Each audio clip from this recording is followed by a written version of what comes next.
The man who would shatter the European balance of power and give his name to a new age of military genius was not born into greatness, but into existential debt.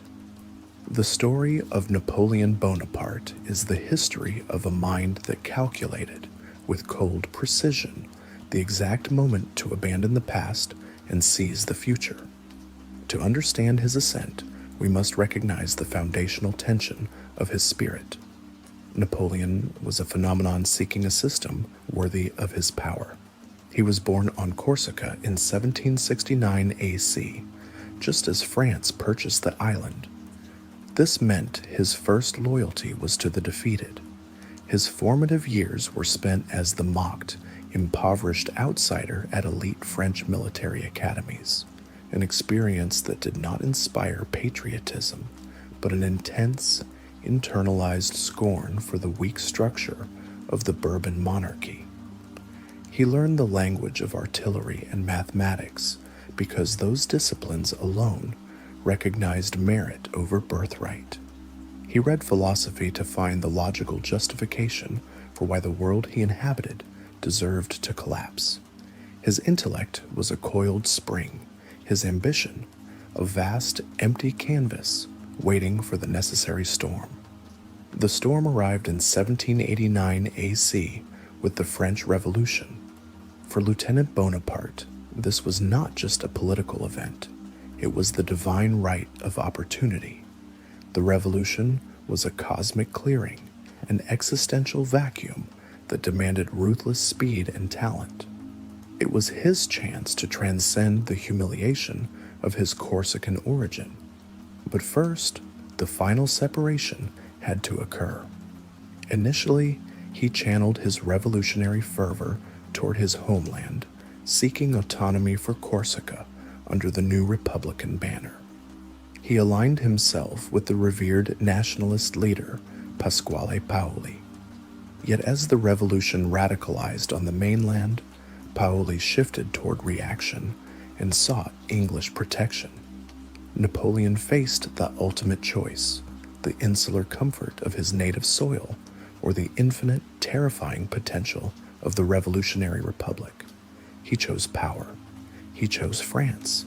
He publicly denounced Paoli, severing his oldest political and cultural ties. In 1793 AC, the Bonaparte family was violently expelled from Corsica, their home burned.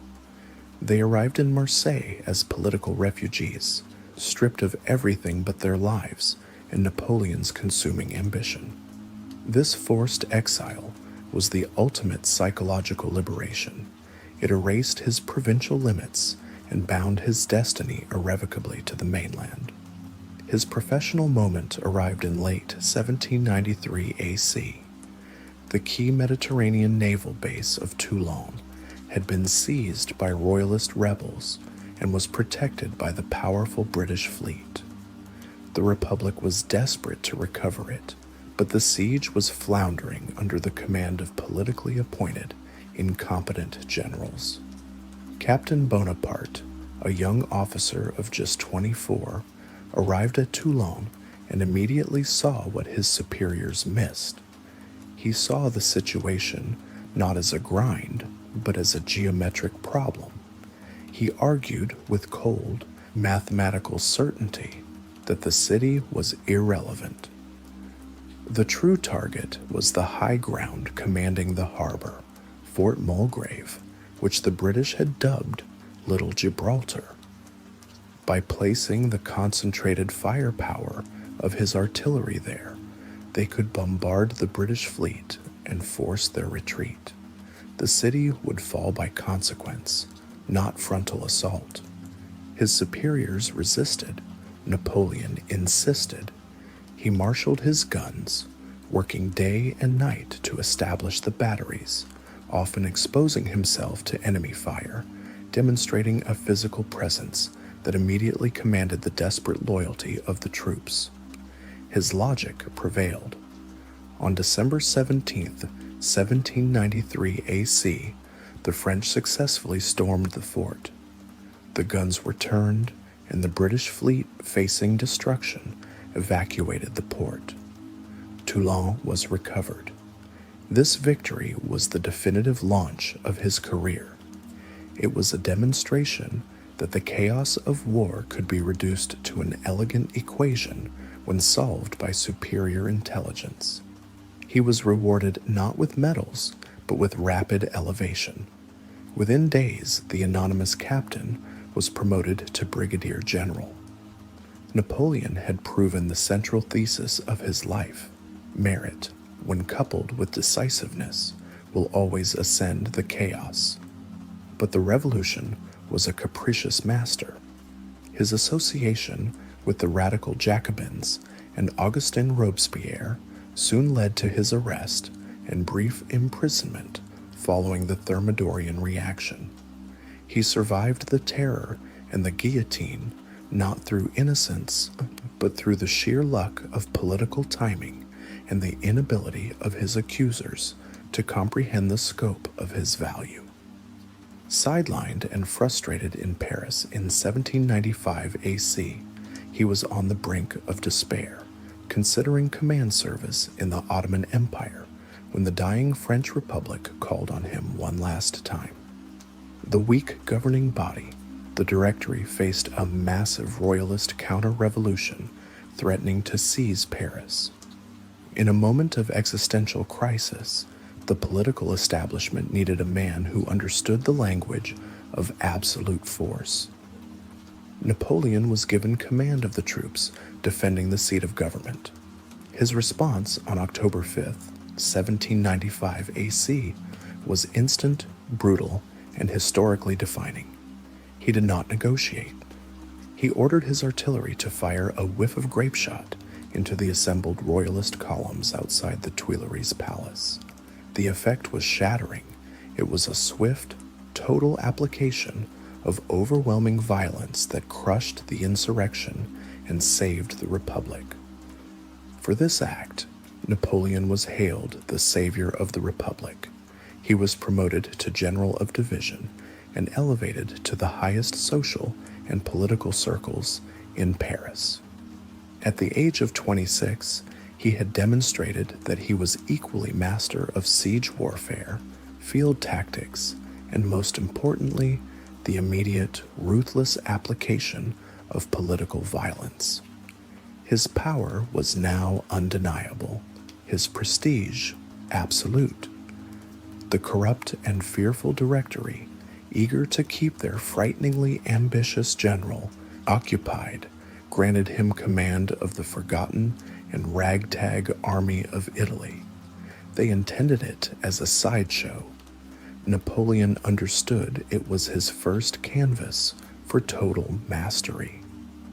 His power was now undeniable, his prestige as absolute. The corrupt and fearful Directory, eager to keep their frighteningly ambitious general occupied, granted him command of the forgotten and ragtag army of Italy. They intended it as a sideshow. Napoleon understood it was his first canvas for total mastery. This phase will dissect the Italian campaign, the laboratory of his genius, detailing how he transformed a starving army into a mechanism of lightning conquest and learned to master the ultimate weapon, propaganda, and the manipulation of his own legend.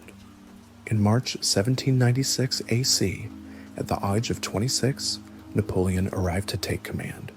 The army of Italy was a disaster. 38,000 men, ill-fed, poorly paid, lacking boots, and deeply demoralized by years of neglect on a secondary front.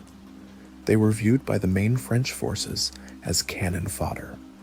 Napoleon's first act was not strategic, but psychological. He didn't offer empty platitudes about duty to the Republic. He offered a bargain that spoke directly to the revolutionary spirit of the age, glory and riches. He stood before his ragged troops and delivered a proclamation that redefined the purpose of war. Soldiers, you are hungry and naked.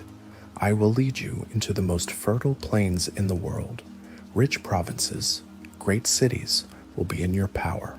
There you will find honor, glory, and riches. This was a genius maneuver. He replaced the exhausted ideal of revolutionary virtue with the magnetic promise of immediate material reward. He turned a starving defensive force into a hungry offensive machine. The campaign that followed, from 1796 to 1797 AC, shattered every known convention of European warfare. Facing two entrenched superior forces, the Austrians and the Kingdom of Piedmont-Sardinia, Napoleon employed the foundational doctrine of his career: strategic mobility and concentration of force. His method was simple, terrifying, and effective: speed. Bypass logistics. He intentionally liberated his army from the cumbersome supply trains of the era, ordering them to live off the land, to requisition food, equipment, and money from conquered territories. This allowed the Armée d'Italie to move at twice the speed of its aristocratic, conventionally supplied opponents. Central position. He always ensured his smaller army remained concentrated, maneuvering rapidly to drive a wedge between his larger opponents. He attacked the seams of the enemy command, defeating each component in detail before they could unite. The Montenotte campaign in April 1796 AC was the immediate proof of concept. In just 3 days, he split the Austrian and Piedmontese forces, and then pivoted to crush the Piedmontese, forcing them to sue for peace at the Armistice of Cherasco. The campaign was a flash of lightning. Napoleon had knocked one major opponent out of the war in less than 2 weeks. He pressed relentlessly against the Austrians. The key engagements were not merely military successes. They were psychological theater designed to imprint his legend onto the consciousness of his men. At the Battle of Lodi in May 1796 AC, he personally led his troops across a heavily defended, narrow bridge under intense fire. Though arguably unnecessary for the larger strategic victory, the act of shared mortal danger cemented his bond with his soldiers. They began to call him Le Petit Caporal, the Little Corporal, a term of deep affection and ultimate respect. It was here, Napoleon later confessed, that he first felt the magnetic pull of his destiny. "I saw myself founding a republic or dictating terms to Europe." The siege of Mantua became the long, grueling centerpiece of the campaign. The Austrians repeatedly sent massive relief armies to break the siege. Napoleon met and defeated 4 successive, numerically superior Austrian armies through a relentless series of countermaneuvers. The battles of Arcole and Rivoli are textbook examples of this genius. At Rivoli in January 1797 AC, he used his speed to concentrate his forces at the decisive point, effectively crushing the last desperate Austrian attempt to rescue the fortress. Mantua fell soon after. The results were astronomical. In less than a year, Napoleon had conquered northern Italy, captured over 60,000 prisoners, and forced the entire Habsburg Empire to the negotiating table. Critically, Napoleon understood that war must fund power. His army systematically extracted enormous indemnities, gold, and resources from the conquered Italian states. He wasn't just conquering territory, he was enriching France and, more importantly, funding his own rise to political independence.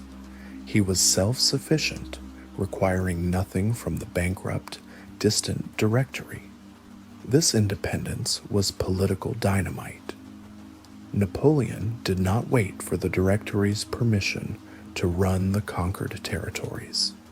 He acted as a sovereign head of state, creating the Cisalpine Republic and other satellite states. He negotiated treaties, most notably the Treaty of Campo Formio in October 1797 AC, which formally ended the war with Austria and ceded vast territory to France. He was dictating peace to the great powers of Europe without the full legal authority to do so. But his most powerful innovation was his mastery of propaganda. He established his own independent printing presses, publishing 2 newspapers, one for the army, Courrier de l'Armée d'Italie, and one for Paris circulation, La France Vue de l'Armée d'Italie. These newspapers provided highly stylized, hyperbolic accounts of his victories. They bypassed the official government narrative entirely, crafting the image of General Bonaparte as an unstoppable, selfless genius, a hero whose victories were so clean and total they transcended politics. He flooded Paris with tales of his glory, turning his name from a mere title into a brand. When he returned to Paris in December 1797 AC, he was no longer a general reporting to a government. He was the nation's savior, the most famous man in the world, eclipsing the weak and despised Directory entirely. The Directory, terrified of his popular power, recognized that they could not leave him idle in Paris. They needed to find him a grand stage far away. Napoleon himself, understanding that the time was not yet ripe for seizing ultimate domestic power, provided the perfect distraction, an audacious, almost mythological adventure. He proposed an invasion of Egypt. The strategic goal was to strike at the sources of British global power by threatening the trade route to India.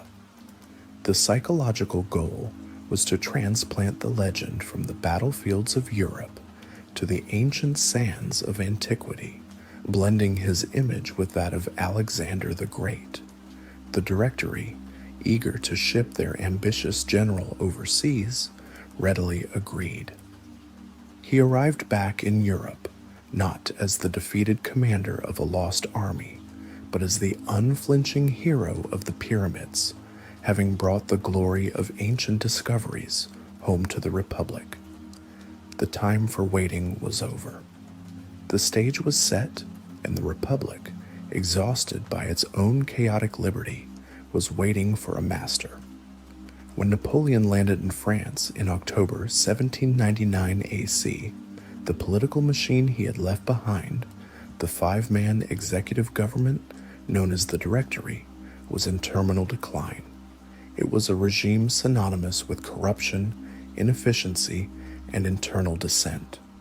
France was hemorrhaging blood and treasure in renewed wars abroad, suffering economic paralysis at home, and facing constant threats of both Jacobin radicalism and royalist counter-revolution. The entire nation was gripped by a profound, pervasive craving for a single defining force: order at any cost. This state of exhaustion was precisely the vacuum Napoleon was built to fill.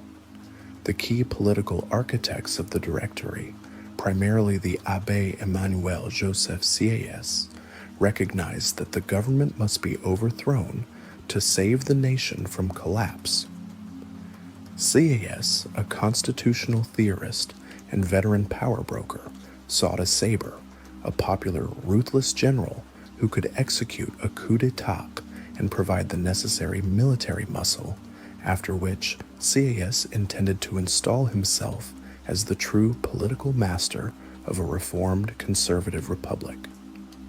Napoleon was the perfect weapon. His failures in Egypt were distant and masked by myth. His victories in Italy and his decisive application of force in Paris were legendary and immediate. He walked into the capital not in the triumphant uniform of a general, but in simple civilian clothes, projecting the image of a reluctant philosopher patriot forced by duty to enter the sordid world of politics. The conspiracy was meticulously planned by Sieyès, with support from the immensely cynical and influential diplomat Charles-Maurice de Talleyrand-Périgord. It was executed on November 9th to the 10th, 1799 AC, the 18th and 19th of Brumaire, according to the revolutionary calendar. The plan was a sophisticated form of political misdirection, fabrication. A fictitious, highly convenient Jacobin conspiracy was invented to justify emergency measures. Relocation for isolation. The legislative bodies, the Council of Ancients, and the Council of 500 were hastily ordered to relocate from Paris to the isolated palace of Château de Saint-Cloud, supposedly for their own protection. The real intent was to isolate them from Parisian popular support and subject them to military pressure. Neutralization of the executive. Napoleon was appointed commander of the Parisian troops, giving him command of the capital's military assets. The executive directory was strategically neutralized when 3 of its 5 members, including CAS, tendered carefully planned resignations, rendering the body legally incapable of functioning. The first day was flawless. The second day, November 10th, a 19th Brumaire, was nearly an unmitigated disaster, a stark demonstration that the disciplined genius of the battlefield was still politically awkward in the messy theater of democratic resistance. When Napoleon attempted to address the Council of 500, which was packed with fierce Republican idealists and Jacobin remnants, the confrontation turned violent. Deputies, realizing they were being dissolved by force, screamed "Outlaw him," and "Down with the dictator, death to the tyrant." They surged toward him, grabbing his collar and shoving him. Napoleon, physically clumsy in this environment and genuinely panicked by the cry of "outlaw," which meant instant execution, was jostled, scratched, and had to be physically dragged from the chamber by his protecting grenadiers. The coup teetered on the brink of failure. It was Napoleon's younger brother, Napoleon Bonaparte, who was the president of the Council of 500 at that very moment, who single-handedly saved the enterprise through raw political theater and ruthlessness. Lucien rushed outside to the assembled troops, demanding their attention. He seized a dagger, dramatically pressed the point against his own brother's chest, and swore a theatrical oath.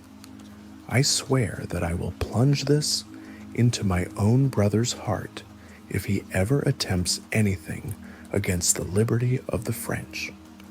This powerful psychological maneuver instantly redefined the chaotic scene. Napoleon was not a budding tyrant, but the victim of Jacobin assassins attempting to plunge the nation back into the terror. Lucien then ordered the grenadiers to clear the chamber. General Joachim Murat, acting decisively on the military order, ordered the drums to beat the charge and march the troops into the hall. The deputies, refusing to leave voluntarily, were chased out at the point of fixed bayonets, some scrambling out the windows into the freezing night. The remnants of the legislature, rounded up under military duress, voted under the immediate threat of force to abolish the Directory and sanction a new, stronger executive government, the consulate. The new government structure was built on the facade of shared power, ruled by 3 consuls. CAS and the other conspirators fully expected Napoleon to be the popular first consul, but merely a figurehead, the sword that would be returned to its scabbard, while the experienced politicians handled the substance of governance. Napoleon immediately proved them catastrophically wrong. He enforced a simple, unassailable rule: he who commands the army commands the state. He swiftly ensured that the new constitution of the year 8 concentrated all real, actionable executive authority, the power to appoint all officials, initiate all legislation, and control all military forces, in the hands of the first consul. He named himself first consul for 10 years. The other two consuls were relegated to purely consultative, advisory roles. In the space of just 4 days, Napoleon had achieved the greatest, most subtle conquest of his career. He had stolen the French Republic and replaced it with an effective military dictatorship, masked by a civilian title. The decade of revolutionary ideological struggle was definitively over. The immediate challenges were immense, demanding that he prove his worth not just as a general, but as an administrator and guarantor of peace. His power was only secure if he could immediately deliver the order and stability the French craved. His most pressing task was the military front. While the coup was underway, the Austrians had seized back northern Italy. Napoleon knew he could not govern until he had secured the empire's external borders. In the spring of 1800 AC, he executed one of his most legendary military exploits, leading the Army of Reserve across the Great St. Bernard Pass in the Alps. This was a logistical tour de force, recreating Hannibal's ancient feat, with soldiers struggling to haul disassembled cannons through snow and over treacherous, high mountain trails. The maneuver completely surprised the Austrians, who could not fathom a full French army appearing behind their lines. The campaign culminated in the Battle of Marengo in June 1800 AC. The battle was a near-run thing. The French were initially routed and on the brink of disaster, but the timely, desperate arrival of reserve forces under General Desais, who was killed in the action, turned the tide into a stunning, total victory. Marengo was the final validation. It crushed Austrian power, forced a favorable peace settlement, and solidified Napoleon's position as the undisputed savior and master of France. He had delivered stability and victory. With his external authority secured by the sword, Napoleon now turned his formidable intellectual energy inward.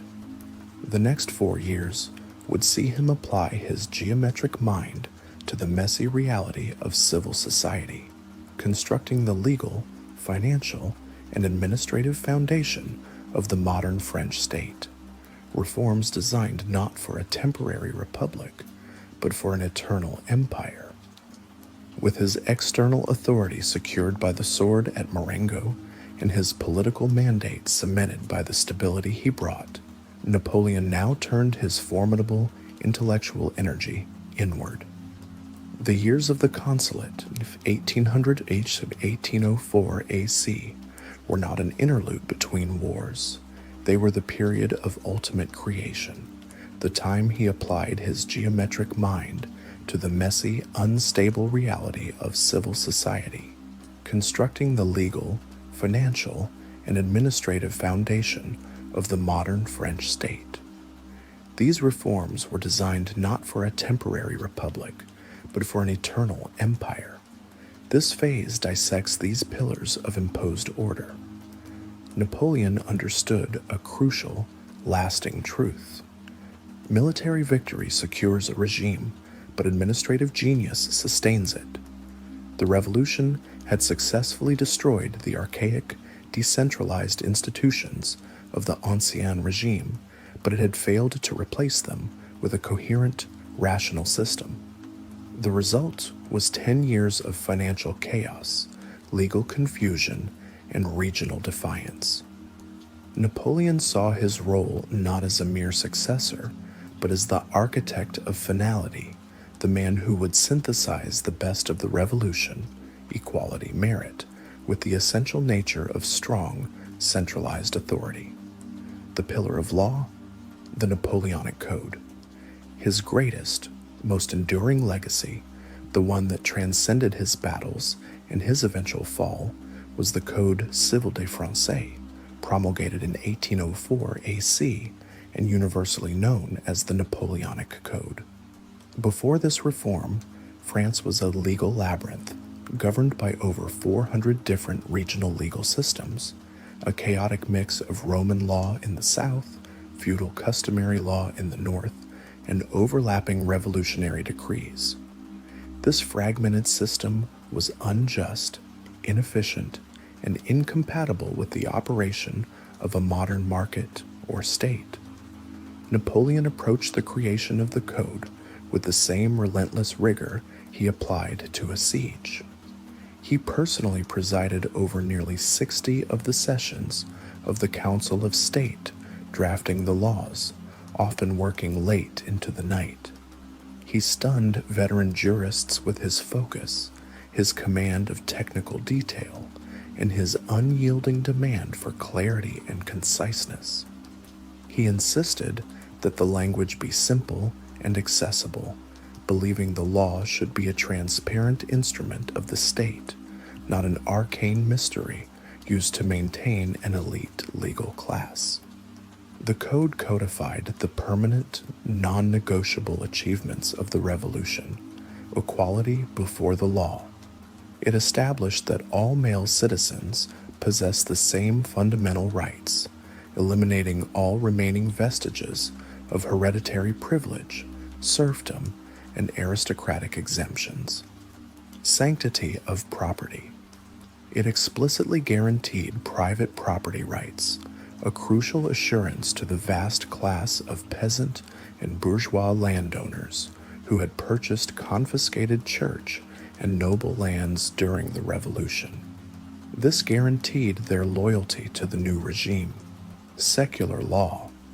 It firmly separated the state from religious authority in civil life, establishing the authority of civil marriage and the right to divorce.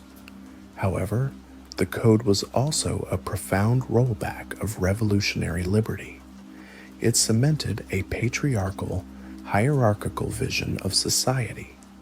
It severely restricted the rights of women, enshrining the legal authority of the husband and father, pater familias, over his wife and children. Women were rendered legal minors under their husband's control. It restricted the rights of workers, forbidding the formation of trade unions and strikes, a direct imposition of order favoring commerce and state control. The code was, above all, the ultimate expression of rational state control, an intellectual weapon that followed his armies and became the foundation of legal systems across Italy, Spain, the Netherlands, and even parts of the Americas, Louisiana, Quebec. Its impact on global jurisprudence is second only to Roman law itself. The pillar of religion, the Concordat. The French Revolution had created a disastrous schism with the Catholic Church, leading to the persecution of priests, the confiscation of church property, and a decade of internal, localized civil war. Napoleon recognized that this deep spiritual fracture was a primary source of instability. He famously declared, "Society cannot exist without morality, and morality cannot exist without religion." He viewed religion not as a spiritual truth, but as a mechanism of social control and cohesion. In 1801 AC, he negotiated the Concordat with Pope Pius VII. This was a masterpiece of political pragmatism that achieved stability without sacrificing state supremacy, healing the schism. The state formally recognized Catholicism as the religion of the vast majority of French citizens, though not the official state religion, thus preserving religious tolerance. State supremacy. The Pope conceded to the French government the right to nominate all bishops and archbishops, who would then receive canonical investiture from Rome. The clergy were paid a salary by the state, effectively turning them into state functionaries whose primary loyalty lay with the government. Finality of property. Crucially, the Pope formally recognized the irreversible loss of all church lands confiscated and sold during the Revolution. This permanently secured the position of the landowning class and the bourgeoisie who had bought the property. The Concordat ended the decade-long, bloody religious civil war, utilizing the immense social power of the Church to reinforce obedience, hierarchy, and loyalty to the new regime. The pillar of administration and finance had centralized control to ensure that his laws and decrees were enforced uniformly. Napoleon systematically centralized the administrative apparatus of the entire nation, creating the framework of the modern French state, the prefectural system. He abolished the inefficient revolutionary local assemblies and installed prefects, highly educated appointed officials, to govern each of France's départements. These prefects were the emperor's eyes, ears, and hands, directly responsible to the central government in Paris, ensuring that every corner of France adhered instantly and completely to the first consul's will. Financial stability. To end the chaos of revolutionary inflation and debt, Napoleon established the Bank of France in 1800 AC, a private institution with close ties to the state, empowered to control the currency and stabilize credit. He replaced the haphazard tax farming of the old regime with a highly efficient, centralized corps of tax collectors, guaranteeing the state a predictable, sufficient, and stable revenue stream based on sound money, gold, and silver. This financial stability was the engine that funded his subsequent wars. Education for the state, recognizing the need for a continuous supply of loyal, competent servants, Napoleon established the lycées, secondary schools. These state-funded institutions provided a rigorous, highly disciplined, and secular curriculum focused on science, mathematics, and loyalty to the state. The goal was to train the masses of granite, an elite meritocracy dedicated not to local interests or the church, but exclusively to the service of the empire. By 1802 AC, having delivered peace, stability, and institutional permanence, Napoleon was politically invincible. He had mastered the art of governance. He exploited this popularity to amend the Constitution, having himself declared first consul for life. This was the penultimate step, placing him above the reach of elections and term limits. The only logical, symbolic step remaining was to take the crown itself, a decision he would make after a crucial assassination attempt solidified public support for a dynastic succession. The time had come to exchange the title of servant of the Republic for the mantle of emperor. The only logical, symbolic step remaining was to take the crown itself, a decision Napoleon would make after a crucial assassination attempt solidified public support for a dynastic succession. The time had come to exchange the title of servant of the Republic for the mantle of emperor. This phase explores the transition from consul for life to emperor of the French, dissecting the profound political calculation behind the act, the magnificent spectacle of the self-coronation, and the immediate geopolitical hostility it ignited across the entire continent. Having been declared first consul for life in 1802 AC, Napoleon held every instrument of absolute power, the army, the law, and the state bureaucracy. Yet his position was strategically flawed. His authority rested entirely on his personal life and continued popular mandate, not on the tradition of dynasty or the principle of inheritance. This made him perpetually vulnerable to assassination and political conspiracy, as his death would instantly plunge France back into the chaos he had so meticulously ended.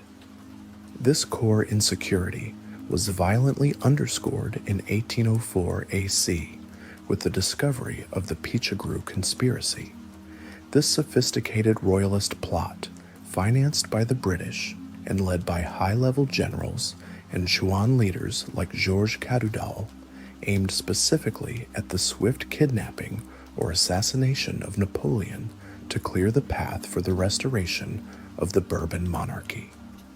The discovery of the plot was the final piece of political ammunition Napoleon required. He argued, with irrefutable logic to the wealthy post-revolutionary class of landowners and officials, that the only way to guarantee the stability of the revolutionary achievements, the Code Civil, the security of purchased church lands, the end of feudalism, was to make his rule permanent and hereditary. Only a dynasty, protected by the principle of succession, could eliminate the hope of the Bourbons and secure the gains of the revolution forever. Napoleon's response to the conspiracy was swift, absolute, and designed to send a terrorizing message. He suspected the young Duke of Enghien, a relative of the Bourbon house, of involvement, though the evidence was flimsy at best. In an act that deliberately violated international law, Napoleon dispatched a cavalry squad to cross the sovereign territory of Baden, seize the Duke, and bring him back to France. The Duke was tried by a military commission in a swift, rigged proceeding and was executed by firing squad in the moat of the Château de Vincennes in March 1804 AC. The execution of the Duke of Enghien was a calculated act of regicide performed to demonstrate an irreversible break with the Bourbon past.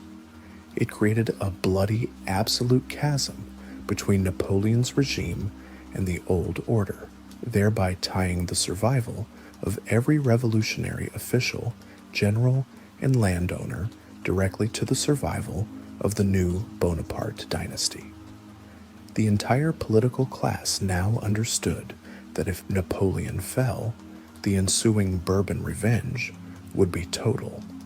Following a highly controlled national plebiscite, public vote, which overwhelmingly supported the transition, a necessary democratic veneer over the military reality, the Senate passed a decree declaring Napoleon Emperor of the French. This choice of title was highly significant. He was not Emperor of France, which suggested feudal ownership of the land, but Emperor of the French, suggesting his authority derived from the nation and the will of the people, not divine right. The spectacle of self-creation, the coronation ceremony held on December 2nd, 1804 AC, at the Notre Dame Cathedral in Paris, was perhaps the greatest, most cynical piece of political theater in European history. It was a meticulously choreographed blend of ancient tradition and revolutionary defiance, designed to visually confirm the absolute sovereignty of the self-made man. Napoleon compelled Pope Pius VII to travel all the way from Rome to officiate, lending the immense ancient weight of the Catholic Church to the legitimization of the new regime. However, the true meaning of the ceremony was delivered by a single, iconic gesture that rejected the very source of traditional power. The definitive moment occurred when the Pope was prepared to place the heavy laurel wreath crown upon Napoleon's head. Napoleon took the crown from the Pope's hands and, in an act of profound, revolutionary symbolic power, crowned himself, then crowned his wife, Josephine, as Empress. This gesture was a declaration of absolute autonomy, screaming the central truth of his life: no power, neither the church nor the blood of ancient kings, grants me this right. I take it. I created it.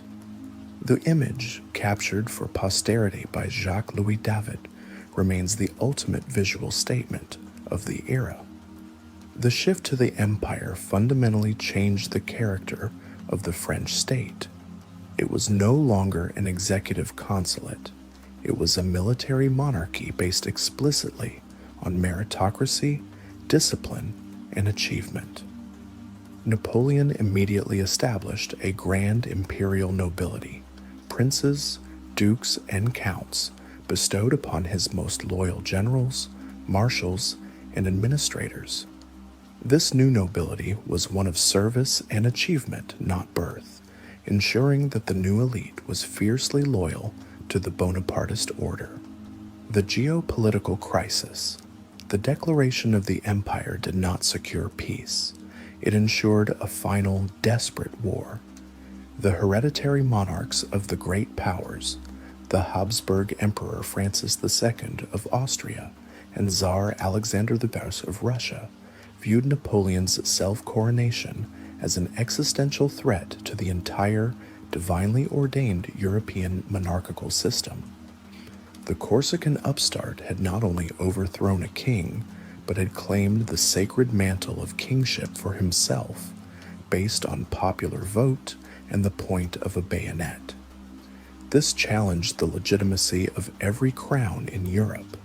Great Britain, under Prime Minister William Pitt the Younger, viewed Napoleon's dynastic consolidation as proof that his ambitions were now boundless. The fragile peace that had followed the Treaty of Amiens was formally and irrevocably broken. This unified fear quickly coalesced into the formation of the Third Coalition in 1805 AC, uniting Great Britain, the Austrian Empire, the Russian Empire, Naples, and Sweden. The goal was simple: destroy the French Empire and restore the traditional order. The establishment of the empire thus meant the inevitability of a grand continental war on a scale never before witnessed.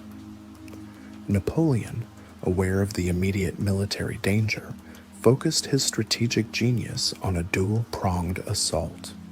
His first, most pressing goal was the long-planned invasion of Great Britain. For 2 years, he had amassed the Army of England, the Grande Armée, at the encampments in Boulogne, perfecting his amphibious landing plans and waiting for the moment when the combined French and Spanish fleets could secure command of the English Channel for just a few hours. The need to secure the seas brought about the definitive naval confrontation of the Napoleonic Wars. Admiral Nelson, the architect of the Nile victory, tracked the combined Franco-Spanish fleet to the coast of Spain. The resulting Battle of Trafalgar on October 21, 1805 AC, was a catastrophic and permanent defeat for the French Navy.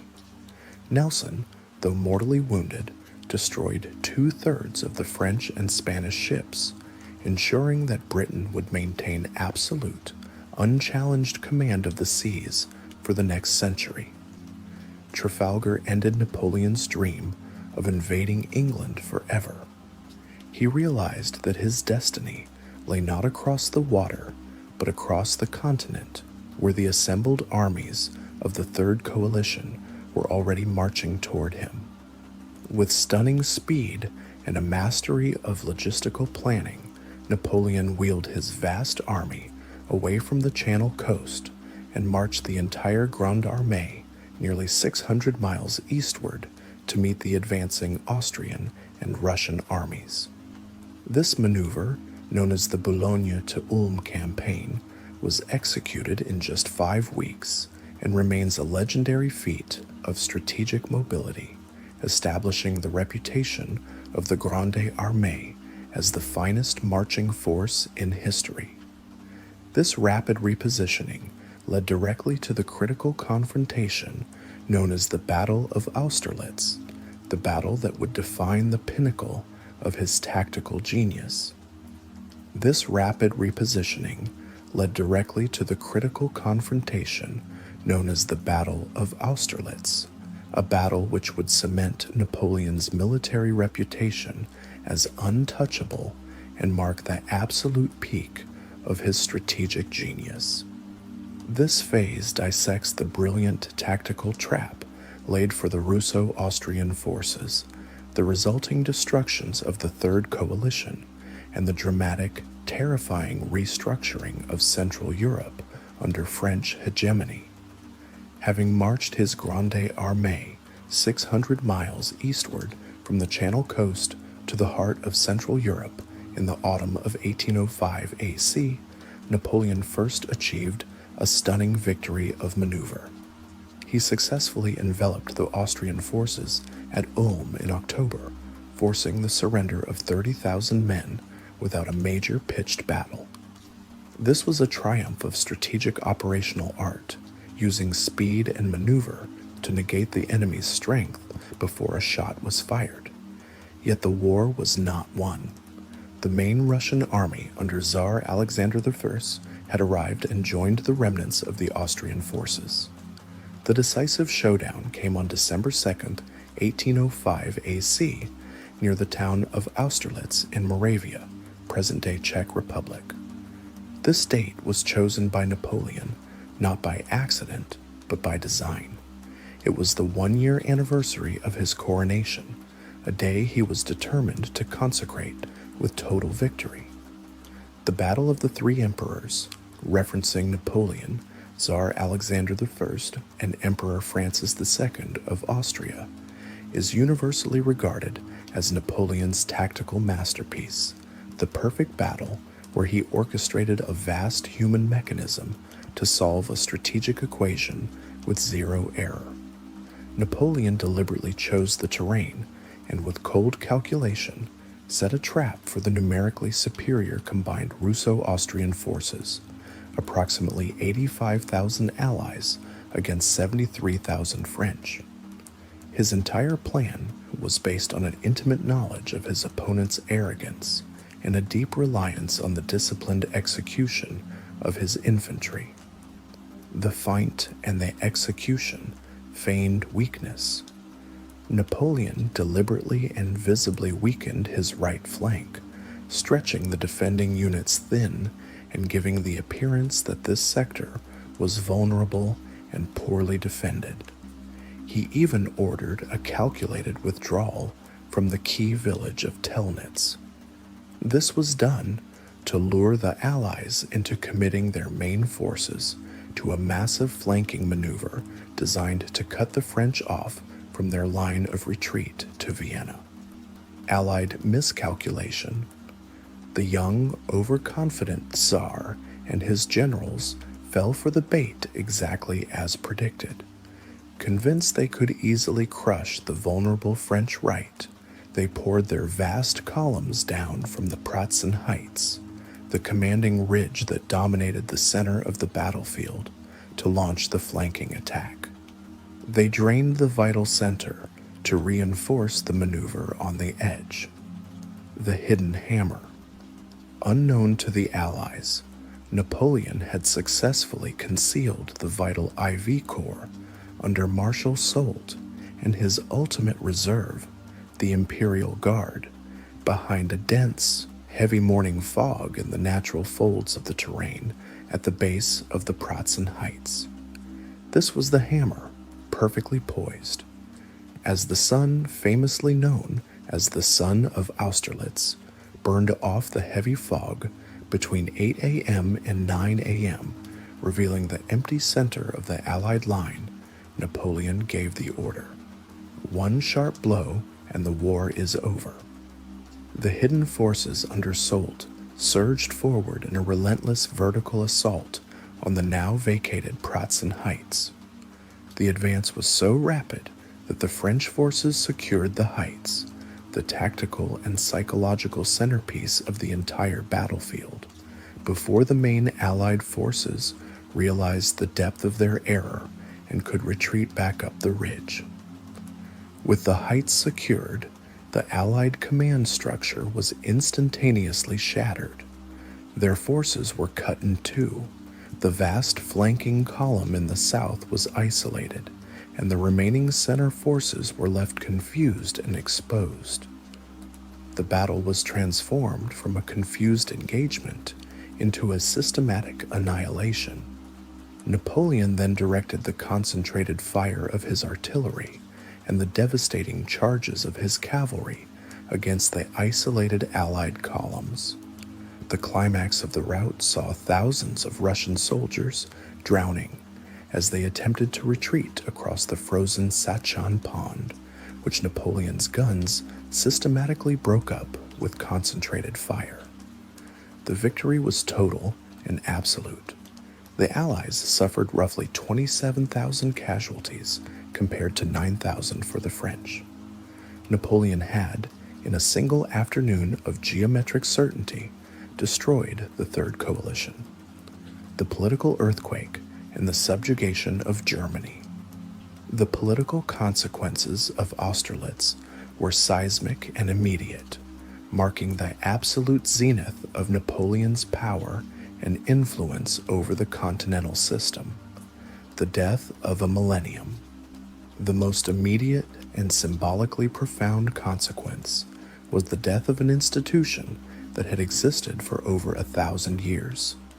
In 1806 AC, Napoleon formally dissolved the Holy Roman Empire, forcing Emperor Francis II to relinquish the imperial title and become merely Francis I, Emperor of Austria. The ghost of Charlemagne was finally exorcised from Europe. The Treaty of Pressburg. Austria was forced to sign this humiliating treaty, ceding vast territories, including Venice and Dalmatia, to French control, accepting French domination in Italy, and paying a massive indemnity. The Confederation of the Rhine, to eliminate the historic influence of both Austria and the now defunct Holy Roman Empire, Napoleon carved up the German states west of the Rhine into the Confederation of the Rhine. This was a French protectorate made up of 16, eventually 30-odd German states, creating a strategically vital buffer zone and a source of conscripts firmly under French military and political control. Napoleon, now master of Western and Central Europe, was faced with only two remaining hostile great powers: Great Britain, untouchable at sea, and Prussia, which had foolishly maintained a state of ambiguous neutrality during the Austerlitz campaign. Prussia, finally realizing the immense danger posed by a France dominating the German lands, mobilized its army in the summer of 1806 AC, demanding that France withdraw its troops. Prussia's army, steeped in the obsolete tactics and hollow reputation inherited from Frederick the Great, marched with arrogance toward its destiny. Napoleon responded with his characteristic, blinding speed, launching an offensive campaign that preempted the Prussians' mobilization entirely. The two armies met in October 1806 AC at the twin, simultaneous battles of Jena and Auerstedt. The Prussian military, once the most feared in Europe, was systematically annihilated in a single day.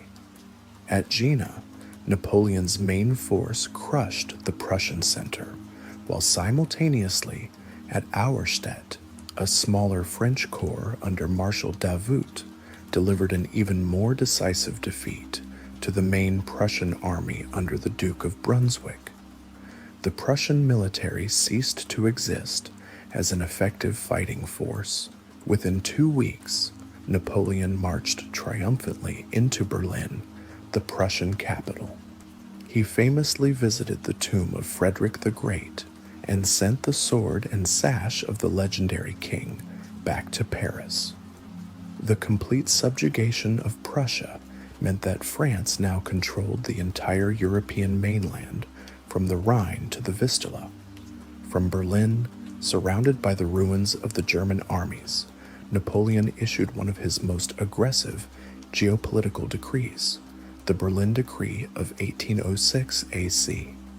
This decree launched the Continental System, a desperate attempt to wage economic war against the only remaining active enemy, Britain.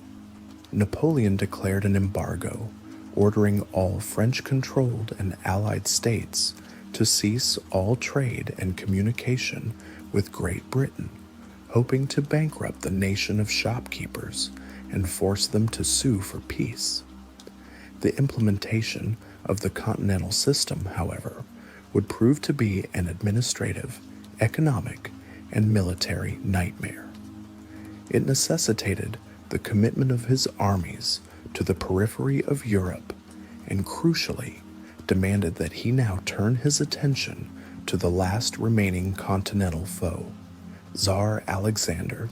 The pursuit of the Russians led the Grande Armée into the brutally cold and difficult terrain of eastern Poland and East Prussia, setting the stage for a savage campaign dictated less by brilliant maneuver and more by sheer grim endurance. The implementation of the continental system necessitated the commitment of his armies to the periphery of Europe and, crucially, demanded that he now turn his attention to the last remaining continental foe, Tsar Alexander I. The pursuit of the Russians led the Grande Armée into the brutally cold and difficult terrain of eastern Poland and East Prussia, setting the stage for a savage campaign dictated less by brilliant maneuver and more by sheer, grim endurance.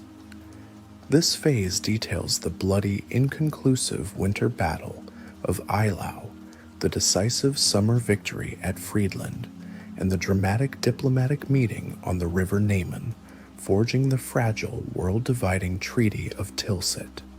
Following the total destruction of the Prussian forces in late 1806 AC, the Grande Armée pressed eastward, chasing the retreating Russian forces deep into the frozen territories of the Polish-Prussian borderlands. This campaign immediately introduced the French army to two terrifying new adversaries: the immense distances of the east and the Russian winter.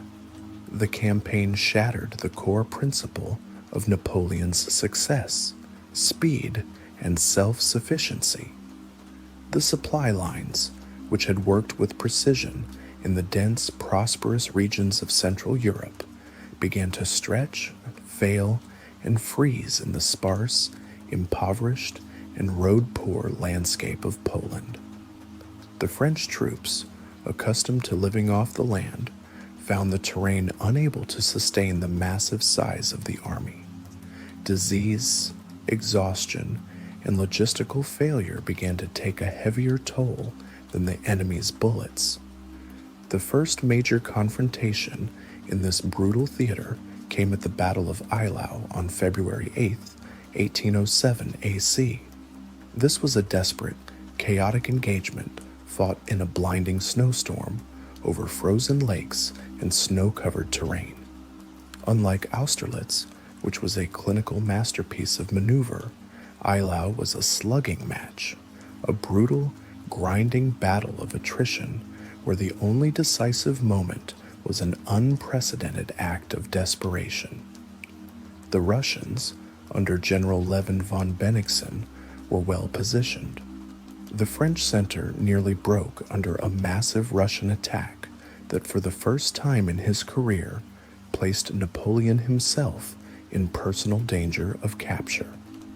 To salvage the situation and buy time, Napoleon ordered Marshal Joachim Murat to launch a massive charge of 10,000 cavalry, the largest cavalry charge of the entire Napoleonic Wars.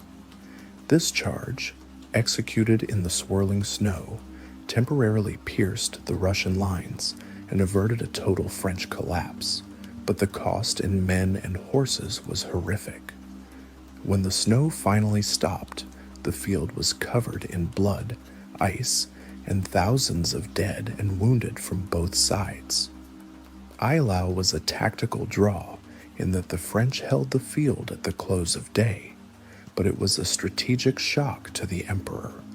He had failed to destroy the Russian army, and the French had suffered casualties comparable to the enemy. a rarity that broke the myth of quick, clean victory. The sheer savagery of the battle forced Napoleon to spend the next 4 months in miserable winter quarters, obsessively focused on rebuilding his army and re-establishing his crumbling lines of communication. During this grueling pause, Napoleon dedicated himself to the logistics of supply, but also to the political manipulation of the local Polish population, who viewed him as their potential liberator from Russian and Prussian domination. He promised them the restoration of the Polish state, a powerful political tool that fueled his recruitment and solidified a crucial logistical base. The definitive engagement came in the summer, after the armies were resupplied and reformed. The Battle of Friedland took place on June 14, 1807 AC, the anniversary of the victory at Marengo, a date Napoleon viewed as auspicious. This time, the conditions favored Napoleon's decisive style, and Bennigsen made a fatal error. The Russians allowed themselves to be caught with their backs against the River Als, utilizing a narrow bottleneck of bridges as their sole line of retreat. Napoleon seized this tactical advantage, utilizing the crushing power of massed artillery fire and overwhelming concentration. He smashed the exposed Russian lines, systematically pushing them into the river. The resulting chaos and slaughter led to a definitive French victory, with the Russians suffering well over 20,000 casualties. Friedland achieved what Eylau had failed to do. It broke the will of Tsar Alexander III. The Tsar, deeply shocked by the destruction of his army and unwilling to see his own territory invaded, immediately sued for peace, the alliance on the raft Tilsit. The subsequent diplomatic meeting was one of the most famous and theatrical moments in the history of international relations, the Treaty of Tilsit. On June 25, 1807 AC, Napoleon and Alexander met not in a hostile court, but alone in a lavishly decorated tent erected on a large raft floating in the middle of the River Neman, the natural border between Russian and Prussian territory. This deliberate setting was designed by Napoleon to be symbolically neutral, easing Alexander's pride and emphasizing that the two men met as equals, defining the destiny of the world. The two emperors spent several hours in intense private discussion, charming each other with shared intellectual interests and grand, almost romantic visions of reorganizing the world. They were men of comparable age, vast, almost messianic ambition, and they struck a pact of division. The resulting Treaty of Tilsit was not a peace treaty, but an alliance, dividing Europe into two colossal spheres of influence: Western Europe, the French Empire, and its dependencies, under Napoleon's direct or indirect control; Eastern Europe, the Russian Empire, free to expand into Sweden and the Ottoman Empire. The consequences of Tilsit were immense and brutal.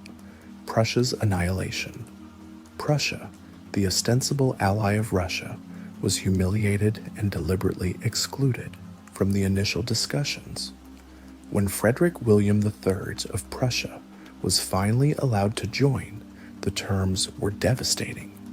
Prussia was stripped of half its territory, forced to pay immense war indemnities, and forced to accept a long-term French occupation.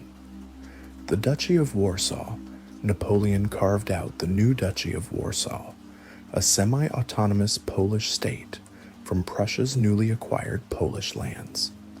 This move, while fulfilling a revolutionary promise to the Poles, was a profound political thorn in Russia's side, creating a French military base right on the Tsar's western border.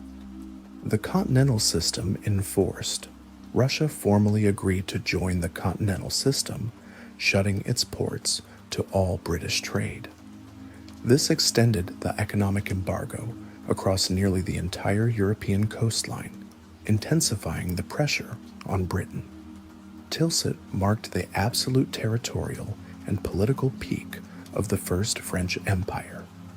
Napoleon had defeated the three great land powers, Austria, Prussia, Russia, and dictated terms to them all. He controlled a network of satellite states ruled by the Bonaparte family, and the map of Europe was his chessboard. He was, to all appearances, the master of the Western world. However, the very success of Tilsit contained the seeds of his eventual destruction. The continental system, the core mechanism of the alliance, demanded constant enforcement and economic sacrifice from Napoleon's allies. This reliance on economic warfare would soon force Napoleon to commit his armies to the periphery of Europe, leading to the debilitating Peninsular War in Spain and creating immense friction with Tsar Alexander III.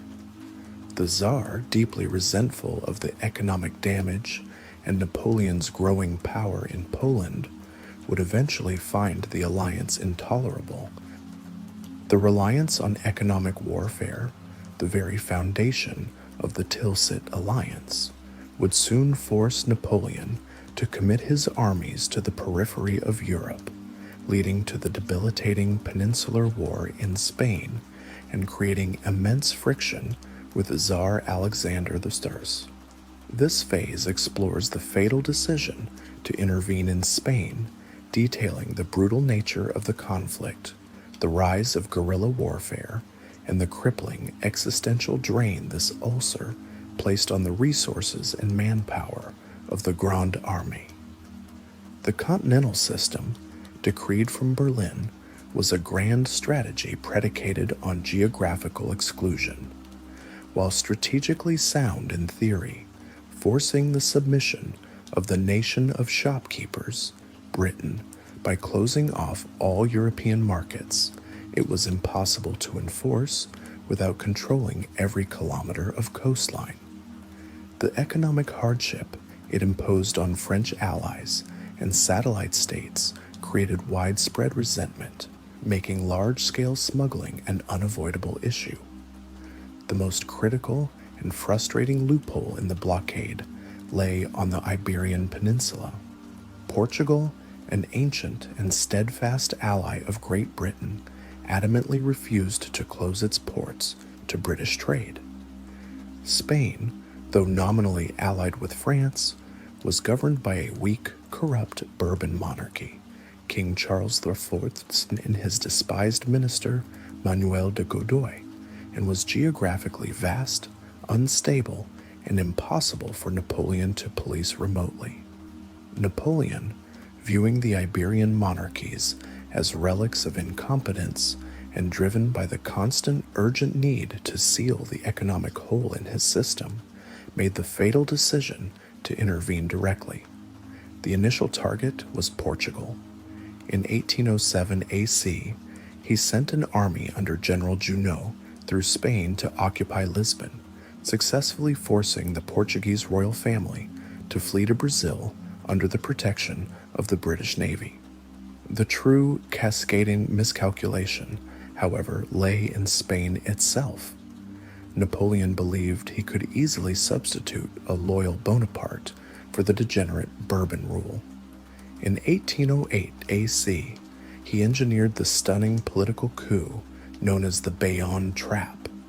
He lured the entire Spanish royal family to Bayonne, France, where he used a combination of intimidation and political leverage to compel both Charles IV and his son, Ferdinand, to abdicate their claims to the Spanish throne. Napoleon then declared his elder brother, Joseph Bonaparte, King of Spain. This blatant act of dynastic seizure was meant to be a swift, clean political transfer. Instead, it ignited a furious, nationalist explosion across the entire peninsula. The Spanish people, deeply conservative, fanatically Catholic, and fiercely loyal to their traditional monarchy, rejected the French occupation and the imposition of a foreign Napoleonic king as a profound violation of national and religious sovereignty. The spontaneous Dos de Mayo uprising in Madrid in May 1808 AC, though ruthlessly suppressed by French forces, triggered a massive, uncontrollable nationwide revolt. Thus began the Peninsular War, 1808-1814 AC, a conflict Napoleon notoriously and despairingly called his Spanish ulcer. It was a war utterly unlike the grand decisive campaigns of Central Europe. It was not a war of armies, but a war of attrition, moral terror, and endless sieges, fought not against a conventional military structure, but against the sheer, relentless fury of an entire populace. The Spanish resistance coined the term that defines this specific asymmetrical conflict: guerrilla little war. Instead of facing the Grande Armée in pitched battles where French tactical superiority was absolute, Spanish fighters, often armed peasants, priests, and bandits, conducted continuous harassment, ambushing supply lines, assassinating isolated patrols, and vanishing back into the mountains and unforgiving terrain. This type of warfare was existentially exhausting. Immovable target. It tied down massive numbers of French troops who were forced into endless garrison and policing duties, never confronting a definable enemy that could be decisively defeated. Moral degradation. The French army, accustomed to the swift glory of battle, descended into a cycle of brutal counterinsurgency atrocities. They responded to guerrilla ambushes with mass executions and reprisals, which only fueled the nationalistic and religious fanaticism of the Spanish people, accelerating the cycle of violence and revenge. The war became a moral quagmire, vividly and horrifyingly documented by the Spanish painter Francisco Goya in his Disasters of War series. The ulcer became an open, running wound when Great Britain intervened directly. In August 1808 AC, a British expeditionary force landed in Portugal, led by the astute general Sir Arthur Wellesley, the future Duke of Wellington. Wellesley proved to be the most steadfast and competent battlefield adversary Napoleon's marshals ever faced. He methodically defeated the initial French forces in Portugal, establishing a secure, defensible base of operations. Napoleon, furious at the successive defeats suffered by his marshals, culminating in the shocking French surrender at Balen in July 1808, the first time a massive French army had been forced to capitulate, personally led a force of 300,000 veterans, the Army of Spain, into the peninsula in late 1808 AC. He swiftly re-established French control in the central regions, scattered the disorganized Spanish armies, and briefly drove out the British.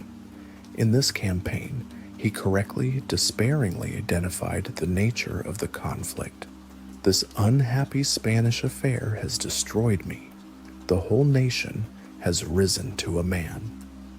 However, the necessity of dealing with the renewed Austrian threat back in Central Europe forced Napoleon to leave Spain again in early 1809 AC, entrusting the grinding campaign to his marshals. The war would continue for another 5 years, consuming resources and manpower at an unsustainable rate. The Peninsular War proved crippling to the French Empire in 3 critical strategic ways: the manpower drain. The conflict tied down between 250,000 and 350,000 French soldiers, a force that was desperately needed to secure the rest of Europe. By the time of the Russian campaign, Napoleon was forced to rely on younger, less experienced recruits for his central army, while his battle-hardened veterans were bled out by endless skirmishes, disease, and siege warfare in Spain. The reputational damage, the atrocities, and the failure to decisively defeat the Spanish broke the myth of French invincibility. It proved that a nation, fueled by a potent mix of nationalism and religious defense, could successfully resist the Grande Armée indefinitely. The financial ruin. The war was immensely expensive, draining the financial reserves Napoleon had so carefully amassed during the consulate and preventing the consolidation of wealth required for sustained European domination. While the ulcer festered in Spain, Napoleon was forced to deal with the inevitable consequence of his overreach in Central Europe, the War of the Fifth Coalition. Seeing the Grande Armée preoccupied in Iberia, Austria, seeking revenge for Austerlitz, and encouraged by the Spanish resistance, declared war in April 1809 AC. Napoleon rushed back to the Danube. Though he initially suffered a setback at the Battle of Aspern-Essling, where he was temporarily defeated, and Marshal Lannes, one of his oldest and best friends, was mortally wounded, he rallied his forces.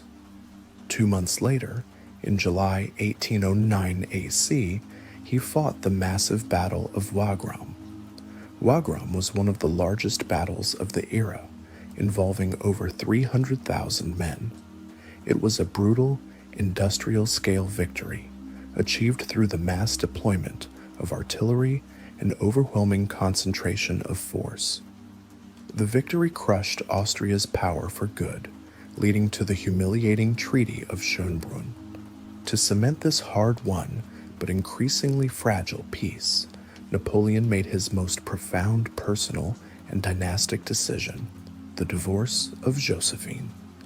Despite his deep personal love for her, the Empress could not produce the necessary heir to stabilize the Napoleonic dynasty. For Napoleon, the state's need for succession outweighed personal devotion. In 1809 AC, they were divorced. In 1810 AC, Napoleon married Marie-Louise, the 18-year-old daughter of his defeated enemy, Emperor Francis I of Austria. This marriage was a spectacular diplomatic triumph, symbolically uniting the ancient Bourbon-Habsburg line with the new Bonaparte dynasty. In 1811 AC, Marie-Louise gave birth to the desired heir, Napoleon François Joseph Charles Bonaparte, immediately styled the King of Rome. This dynastic peak, however, masked the deep diplomatic rot that was setting in. The alliance with Russia, forged at Tilsit, was fracturing under the weight of the continental system. Tsar Alexander III found the economic losses ruinous and the political implications, especially Napoleon's creation of the Duchy of Warsaw and the Austrian marriage, unacceptable. By 1811 AC, the Tsar had resumed trade with Britain, effectively breaking the Tilsit alliance. Napoleon viewed this act as both a strategic betrayal and a personal challenge to his authority.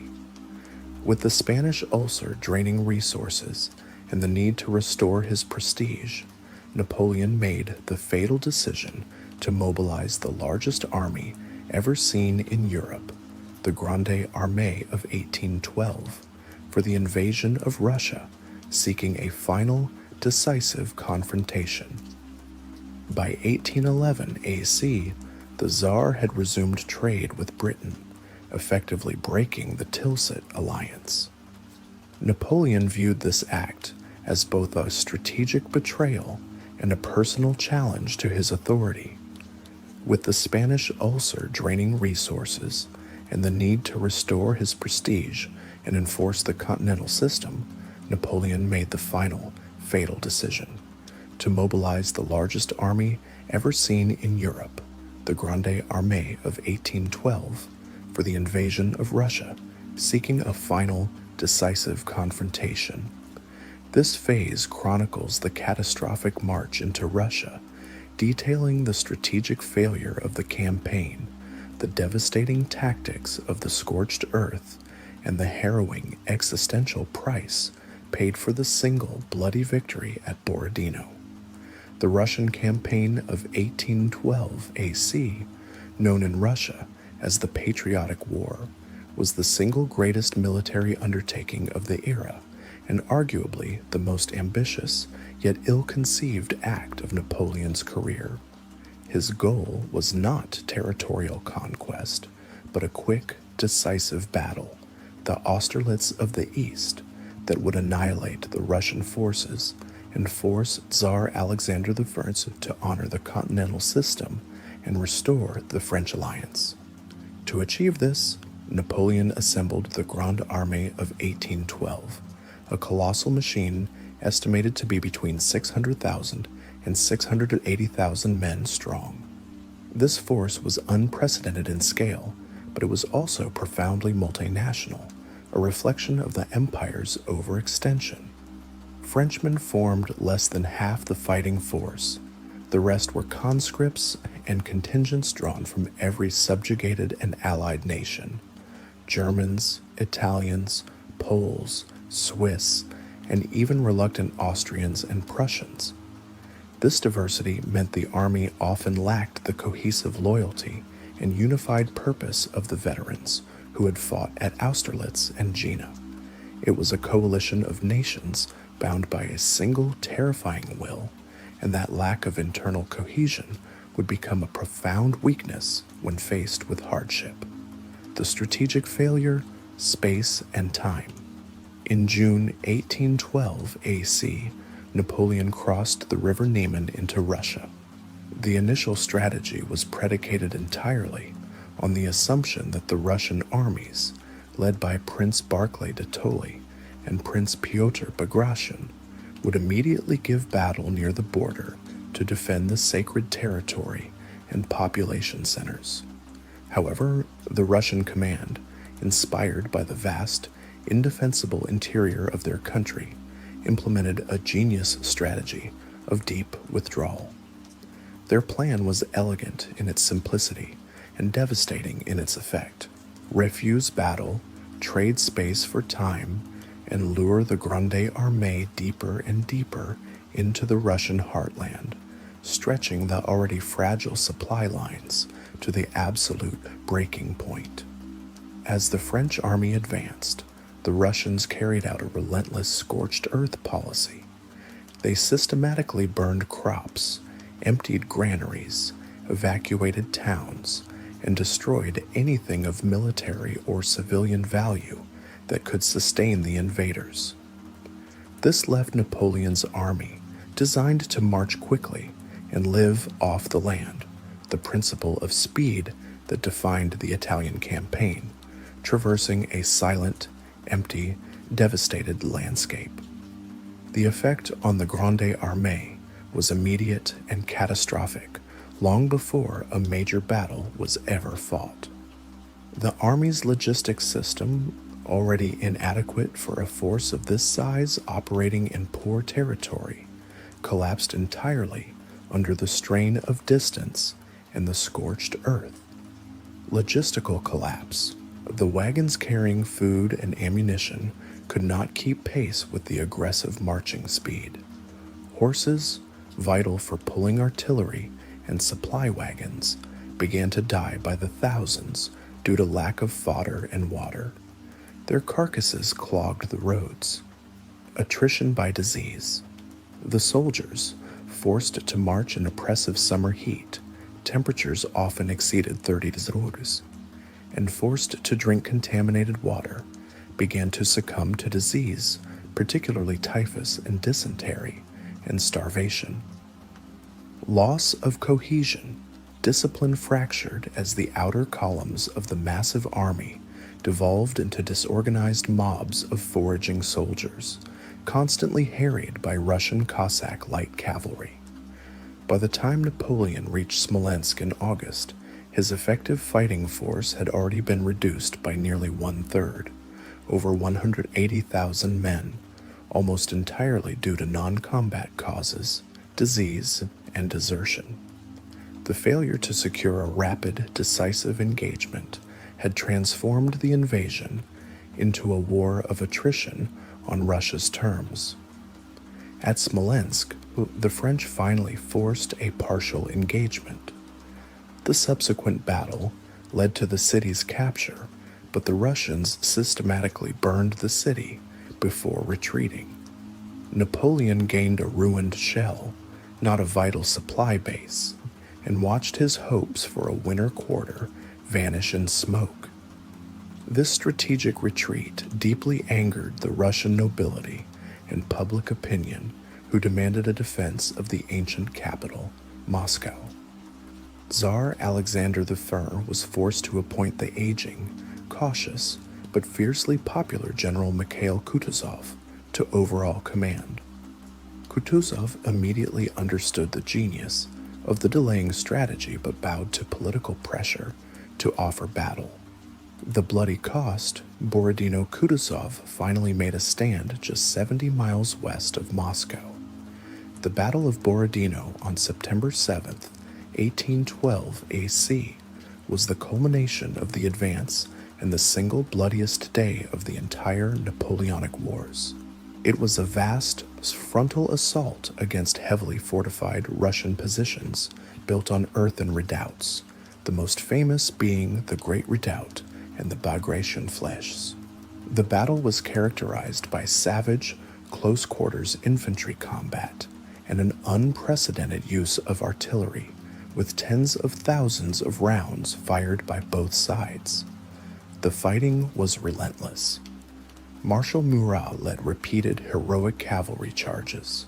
The French captured the forward fortifications, but only after paying a horrific toll in blood. Napoleon, reportedly suffering from a debilitating illness or cold, showed uncharacteristic caution. He refused to commit his strategic reserve, the untouched elite Imperial Guard, to deliver the final, crushing blow that might have destroyed the Russian army entirely.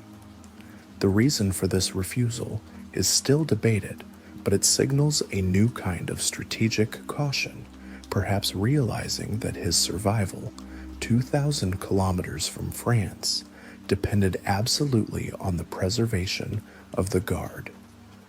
While the French ultimately pushed the Russians off the field, a tactical victory, both sides suffered catastrophic, near-equal losses, approximately 35,000 French casualties and 45,000 Russian casualties. Borodino was Napoleon's costliest battle and a Pyrrhic victory, a success purchased at a strategic price too high to bear.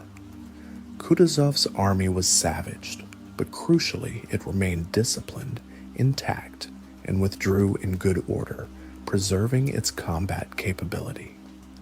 When Napoleon asked, "Where are the trophies? Where are the prisoners?" the stark answer was that the Russian army had disappeared again, sacrificing its blood but preserving its integrity.